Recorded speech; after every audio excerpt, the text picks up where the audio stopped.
Hey everyone, and welcome. Today, we're going to pull back the curtain on a musical mystery, something that looks like pure magic, but trust me, the reality is way cooler.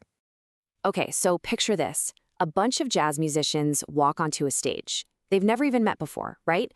But then they start playing a song, and it sounds perfect, like they've been practicing for weeks. How do they do that? Is it telepathy? Some kind of musical superpower? Well, not quite.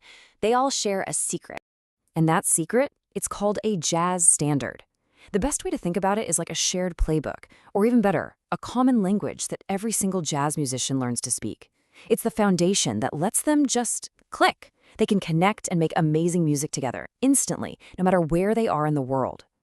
So, this amazing playbook of songs, where did it come from? Well, here's the surprising part.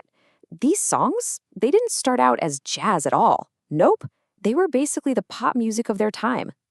Yeah, check this out. It's like a musical takeover story.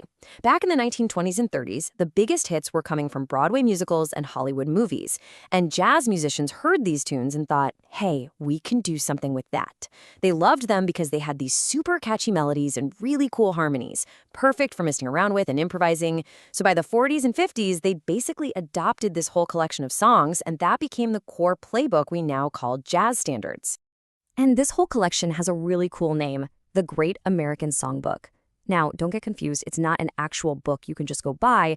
It's more like an idea, a legendary shared library in the minds of musicians, filled with all the most important and timeless songs from that golden age of songwriting. Okay, so what's the big deal with these songs? What makes them so special? Well, a lot of them follow a similar pattern. It's kind of like they have a secret formula, a blueprint that all the musicians know. And this blueprint is what makes the songs predictable enough to play together, but also flexible enough to get really creative. And the most common blueprint of all is called AAB form.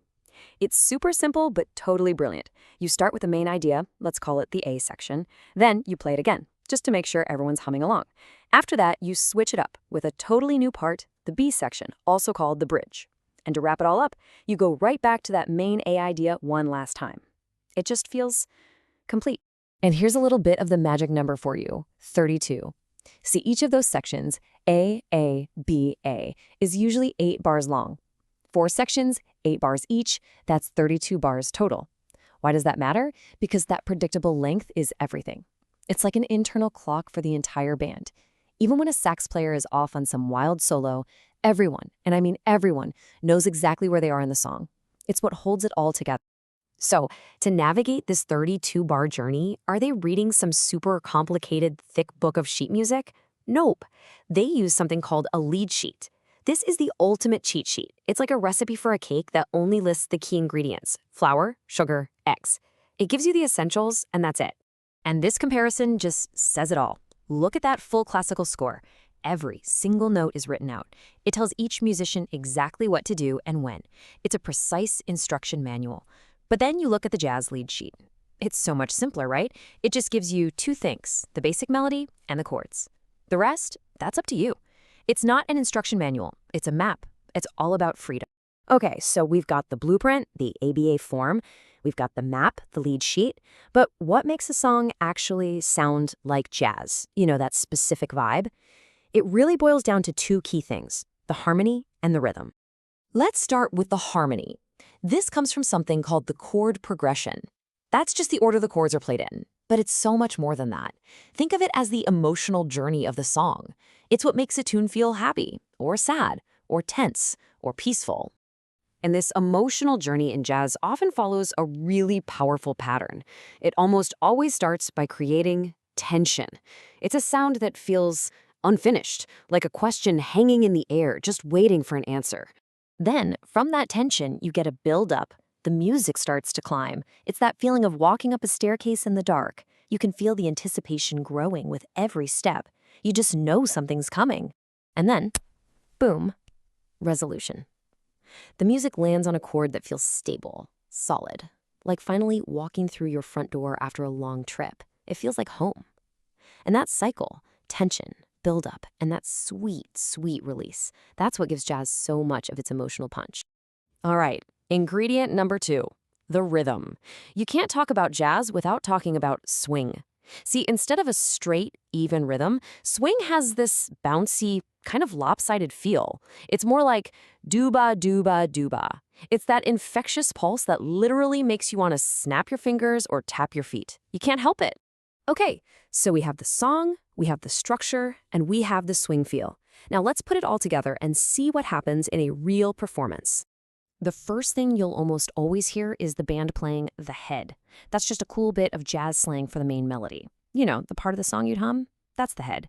And it's super important because it's the theme for everything else that's about to happen. And honestly, the best way to remember this structure of a jazz performance is to think of it like a sandwich. Seriously, you start with the head. That's your top piece of bread.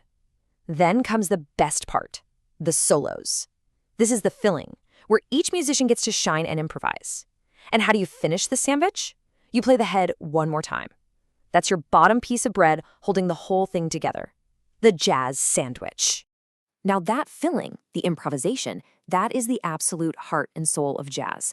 It's where musicians create brand new melodies completely on the spot. But here's the key. It is not random. They aren't just playing whatever they feel like. Remember that chord progression, that emotional roadmap? They're using that as their guide for every single new note they create, making sure it all fits together perfectly. So this is the big takeaway right here.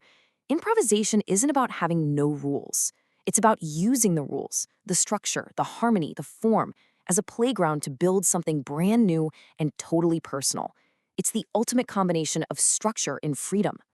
All right, so you might be thinking, these songs are old. Like, some of them are almost 100 years old, so why are we still talking about them? Why do they still matter so much today?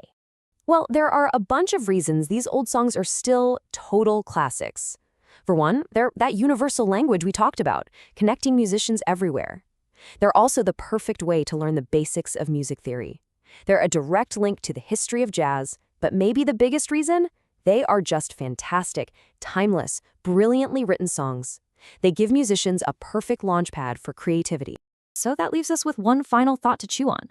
If a song really is a language, and these standards are like classic stories passed down through time, it really makes you wonder, right? What kind of stories will the next generation of musicians tell using this exact same language?